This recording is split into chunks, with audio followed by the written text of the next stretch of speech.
This morning, we will take an in-depth look, Anthony, at the water situation in Jamaica. As a matter of fact, the reason why we are doing this, ladies and gentlemen, last year, the Minister of Education, the Right Honorable Ronald Twait, made a statement right before school opened, Anthony, and I'm sure you remember this statement. He said that kids may now have to bring water to school for drinking purposes and flushing the toilets. Well, this past week, there were ministers in town, there were ministers all over the radio, and the water problem, the water situation came up again. We have been following this, Anthony, via the Observer and also the Jamaica Gleaner. So this morning, we will touch base with a few people to talk about the situation in Jamaica. Anthony, go ahead, sir. Yeah, well, as you said, we're going to change things up a little bit and take an in-depth look at the water infrastructure in Jamaica and the crisis that impacted thousands of Jamaicans living in the corporate area. And here's some background information.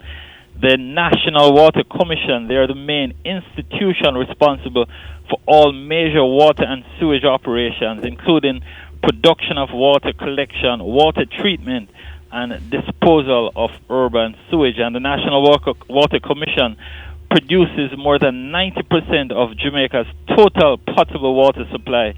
It operates a network of more than 160 wells, about 116 river sources and water treatment plants, and 147 springs.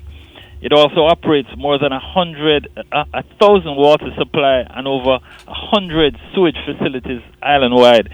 These vary from large raw water sewage at Hermitage Dam and the Moana Reservoir in St. Andrew, and the Great River Treatment Plant, which is in St. James.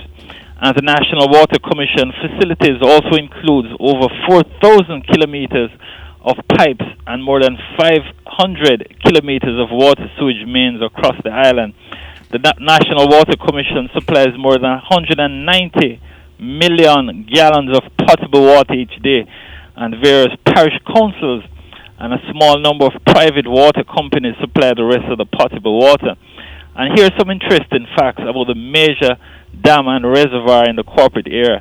We're talking about the Hermitage Dam. It's a concrete gravity dam on the Wag Water River, and that is near Stony Hill. And the primary purpose of the dam is to provide municipal water to Kingston and St. Andrew. And construction of the dam actually began in 1924 and was completed on May 4, 1927. And the Hermitage Dam has the capacity to hold just over 400 million gallons of water. The other Moana Reservoir, well, that is located in Moana, and it was constructed in June 1948, and the reservoir has a capacity to store about 800 million gallons of water. And Rasclem, we talk about following it in the Observer and the Gleaner. According to a recent article in the Jamaica Observer, it says, and I quote, "The pattern of rainfall in Jamaica in the last 30 years involve a dry season each year." It says, "Since this pattern is known and is predictable, it is certainly possible to plan for mitigation. The problem in Jamaica is that the lack of a water policy and its implementation has converted a natural occurring annual weather event into a disaster." And it continues, "This qualifies as a man-made disaster," and that's the end of the quote. So just a little background and some information as we discuss about the water infrastructure in Jamaica.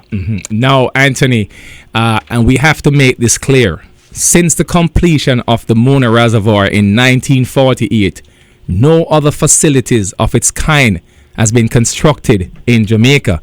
We're going to now go down to Jamaica and we're going to engage Nikki Shirley from Jamaica. As a matter of fact, Breadman, who's on line 3?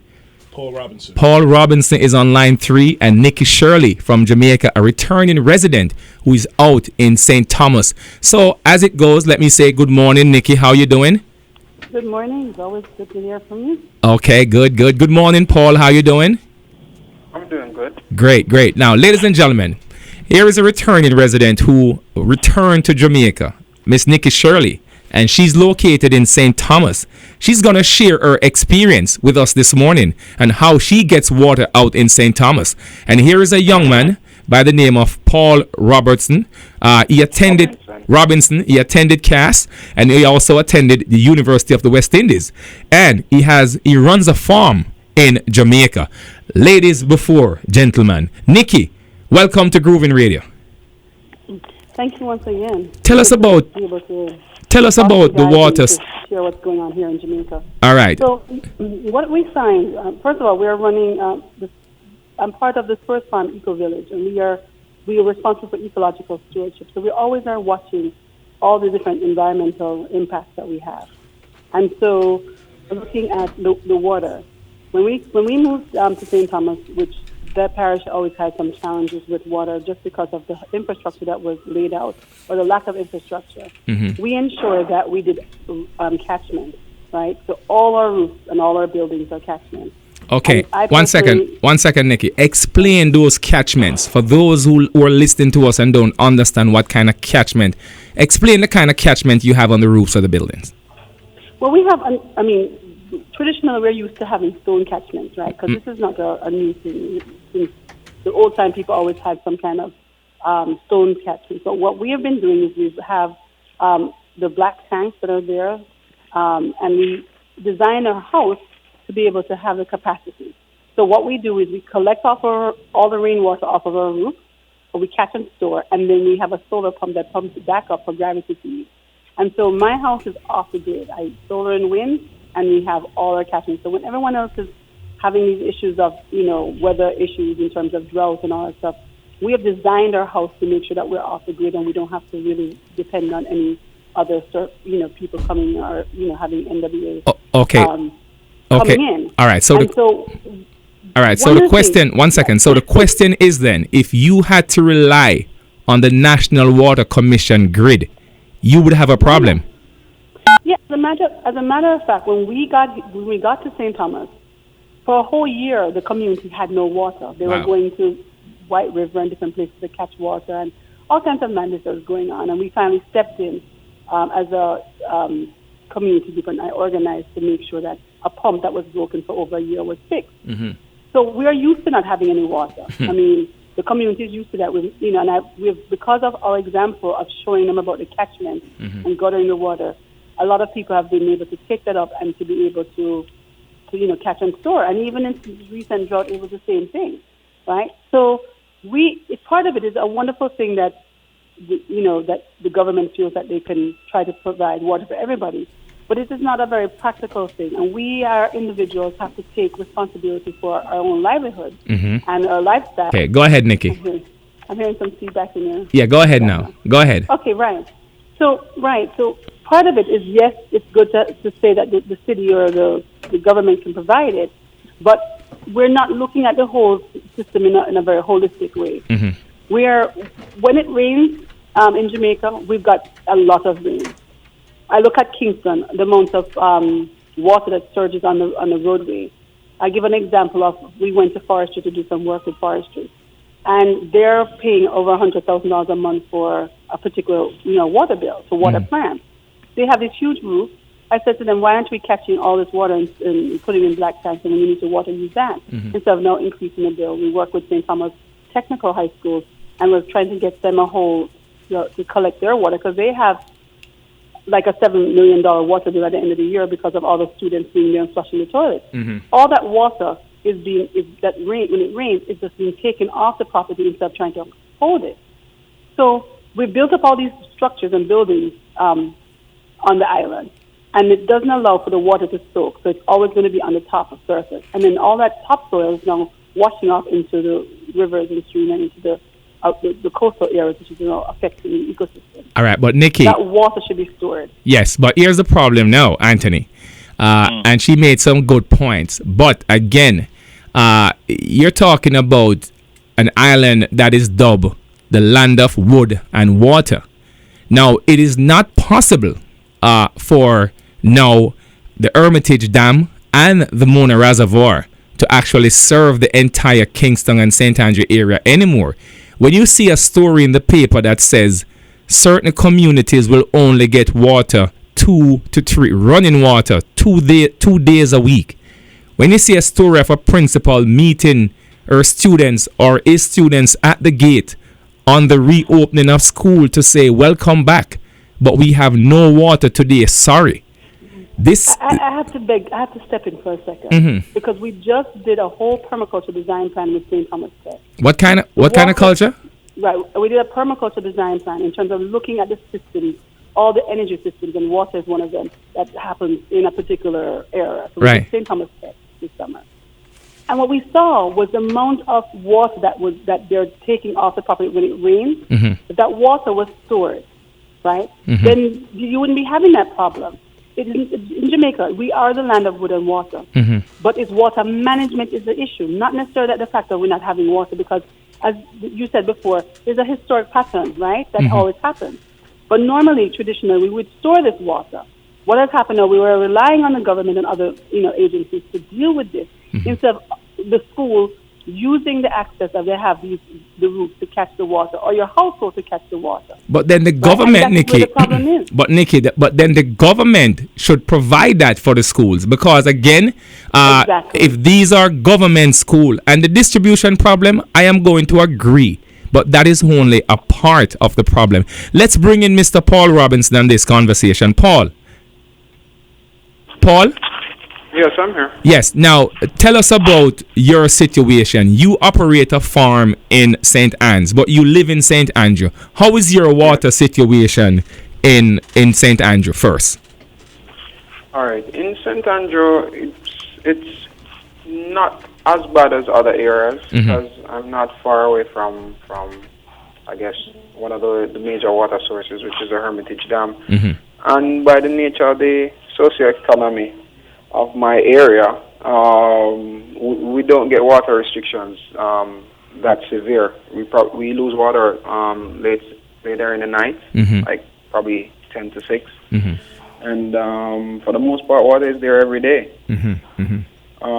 The thing, though, that I'd like to address that Nikki made mention of regarding the average person taking a greater initiative to address their own situation is that Jamaica, yes, is the land of wood and water, but we have a lot of rain, right? Generally, even in drought, quote unquote drought periods, in certain sections of Jamaica, right? So really and truly, it's really the distribution and the management of that water that can resolve all our issues. Because where I am, we get rain in the driest of times, right? We're just on the other side of the Blue Mountain Range in Stony Hill, right? And rain falls there pretty frequently, right? But in other areas, even there's dry sides to St. Thomas, there's St. Catherine, Portmore, and so on. And these areas are really affected because firstly, the network and the catchment systems are not up to the standard of what they should be. Right. You may know that both the Moana Reservoir and the Hermitage Dam are only able to carry like 45% or 50% of their capacity, if so much. If that much. Yes. So that contributes to it. If you can't store 50% of what you can take in the rainy periods or even in the drier periods, then how are you going to manage to sustain if there's a little bit more extension of that drought? You won't be able to manage. So it's a management issue. It's an issue that has been overlooked for years. And just assume that, we're blessed. We're living in the Caribbean, so we're going to get rain eventually. Now, we will cope with it. Now, Anthony, you heard what Paul just said, right? Yeah. Now, think about this. Since 1947, we have no facts, we have no evidence that the Moana Reservoir has been cleaned. Now, a reservoir is different from a dam. Now, the catchment area at the Hermitage Dam it holds, 400 million gallons. Yeah. The Moana Reservoir is supposed to hold a little bit over 800 million gallons. Now, if those two facilities haven't been maintained, one since 1927 and one since 1948, and if you look at the population growth in Jamaica, when I was in Jamaica, the population was somewhere, Breadman, about 1.2 million. Now, the numbers today is a little bit under 3 million. I think it says 2.8 something million people lives in Jamaica. Now, Nikki. Yeah, and with the majority of them living in Kingston and St. Andrew and St. Catherine. Right. So even though we may have a water distribution problem, We still have the same catchments and the water supply system that was serving 1.2 million people back then, serving almost 3 million people. So I can suggest some things to that. Right, go ahead. Okay, there's a couple. If you're open to it. Yeah, go ahead. Okay, one of the things, I know that the government was recently saying that any new homes that are being built has to be built with catchment. When you look at places like Bermuda, where there's no rivers and very little rainfall, whenever it does rain, they have to have storage. So that's the first thing. They have to do that. The second thing is there's ways, if building you have an existing home, you can create the catchment from your roof to catch the water. Because I'm telling you that I do it myself, and I'm not going through any of the challenges that the rest of the people are going through. We have our own water. And to build a new dam and the infrastructure around that is going to cost millions of dollars. So I can think it can be more localized system instead of trying to create a whole new system. And not to mention, I have to bring up the fact that a lot of water is coming from Yalis, right?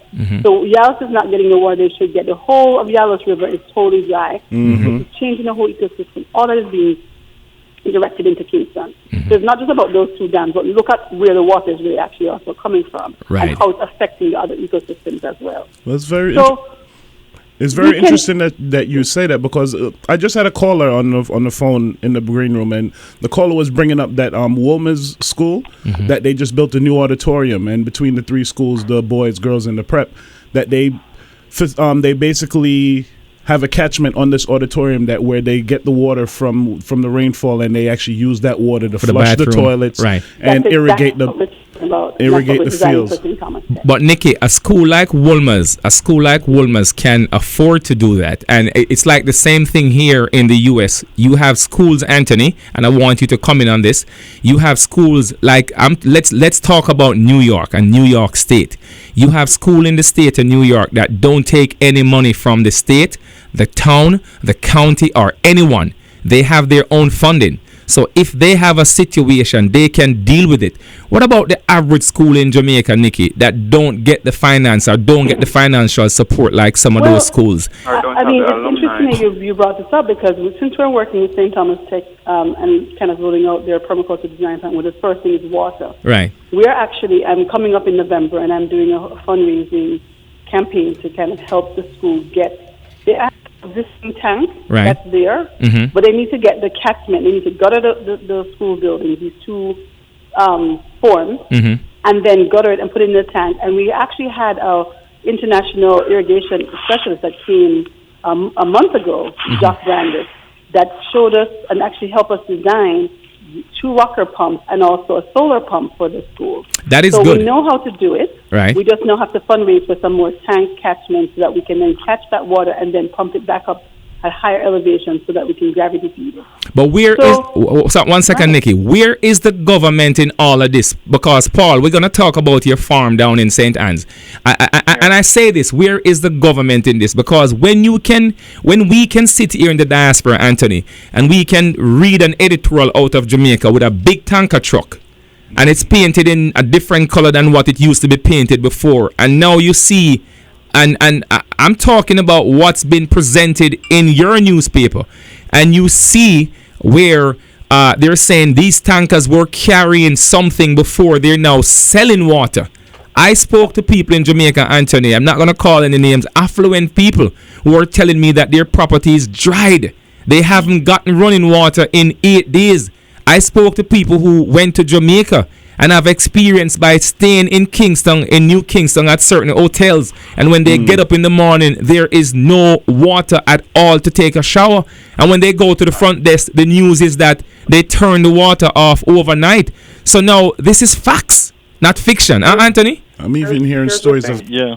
Not to interrupt. I believe... Sorry, Nikki, 1 second. Paul, go ahead. He's saying, right? Yeah. Is part of the solution to a problem. Right. And what you're saying as well is part of the solution to our problem. Right? Because ultimately, yes, we have to take the initiative, but that is all. We cannot allow government to renege on its responsibility. Right? In an area like Hillshire, which is off to the coast of St. Catherine, right? based on the geographical location, all the clouds that carry rain over the Blue Mountain Range, dump it on the Greater Plains of Kingston, the hills of St. Andrew and so forth, and then nothing really goes to that side. Those people do not have the option of catchment. It's not feasible for them because they seldomly get rain in those areas unless it's an all-island rain type of a situation or there's some weather pattern being experienced. So that is feasible in a lot in areas where yes you have rain that you can store. But what about the other areas? So for me, it's really about management. Yes, we have to take the initiative because guess what? At the end of the day, if the government doesn't do what they're supposed to do, then you're the one that's going to feel the pinch. But at the same time, government has to take the initiative to say, hey, since pre-independence, we haven't been managing our resources properly, right? We need to step up to the plate and manage your resources because I have a farm in St. Anne, and it's basically located on an area that's called Dry Harbor, just outside of Brownstown, right? Rain falls all around except for in that area. But St. Anne as a parish has a lot of water. So why are you saying then that just because I can't catch rain in that particular area, I shouldn't have water? Supposed to step in and ensure that irrigation and proper water facilities are there when the resources are there? No, we're letting them off the hook if we allow them to do that. Sure. Well, one thing, Paul, earlier I mentioned about Moana and Heritage Dam about just being able to store about 45 or 50% of its capacity. What's the issue why it cannot store more, and why haven't we done, our government or whoever maintains these facilities, why haven't more been done to ensure that? What has occurred is, for the most part, as you were told by the host, the buildup of sediment has never been removed from those facilities. So picture 70 and 60 years of catching water and runoffs bringing sediment, silt, dirt, stone, and so forth into these catchment areas. If they're not cleaned, then after a while this builds up and you will only have a limited amount of capacity. Right. You know, Paul and Anthony, listening audience, from what I understand, growing up in that area, Anthony, I used to run the Moana Reservoir as part of our soccer training when I played for Real Moana. Part of the whole thing, and I have been talking about this for a long time. And the thing is, when the water comes down from the Oak River, from Gardentown area, and it comes down into the Moana Reservoir, everything that is in its way, in that trench, because they built some trenches where the water runs down, all of that runs into the reservoir. Next to the reservoir, there is a treatment plant. So what they generally do is that they take X amount of gallons, Breadman, and they run this into the water treatment plant, and they filter it out into the community.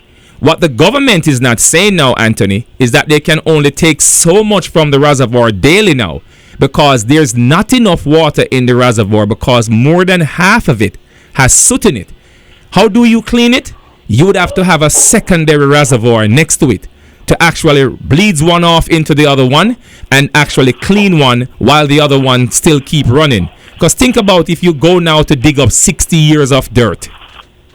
What happens to that water on the surface? You would have to stop that water from going into the treatment area, and you only have the water in the treatment area to supply. Now, when that water in the treatment area runs out, then you have nothing. And from what I understand also, you can correct me, Paul, if I'm wrong, a lot of those dams in Jamaica, they're now contaminated because of our sewage system. You know, we have the wells. Sorry, the wells, because we have a sewage system, Anthony, that everybody have this septic tank in their yard, and they have a runoff septic tank. So what happens, depending on how close you live, the soak away tanks, depending on how close you live to these wells, Anthony, guess what happened? Anthony? Yeah, man, it flows into the water supply. It flows into the water supply. So most of them now are condemned wells. So we're gonna have to now seek ways to drill new wells. I was hoping to catch up with my engineer to tell me how we could construct new dams in Jamaica and also new reservoir. We're coming up to the top of the hour. We're gonna continue this conversation on the other side of the 11 o'clock hour. Anthony, Breadman, Nikki, and Paul, stay right where you are. And it is Groovin Radio on a Saturday morning. It was shocking to me this week, Anthony, as I listened to a program, Breadman, on Sunday, and I heard the minister, I think his name is Pickersgill, who's responsible for water, and his arrogance, how he spoke about the water situation in Jamaica. And we must not let these guys off the hook, ladies and gentlemen, because it is their responsibility. It is the government responsibility. Think about it, Nikki. You're a female. You have an all-girls school. You go to school. The school has 2,000 students in it.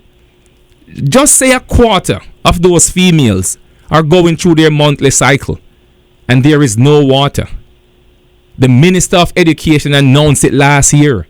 Kids may now have to take water to school for drinking purposes and flushing the toilets. We have an issue in Jamaica. Jamaica is a beautiful place, but I think for too long, the infrastructure, Breadman, has been neglected by the government. And when I say government, I mean government. Not only the Jamaica Labour Party, but the People's National Party too. Alpha Amigo from Chronics will be right back.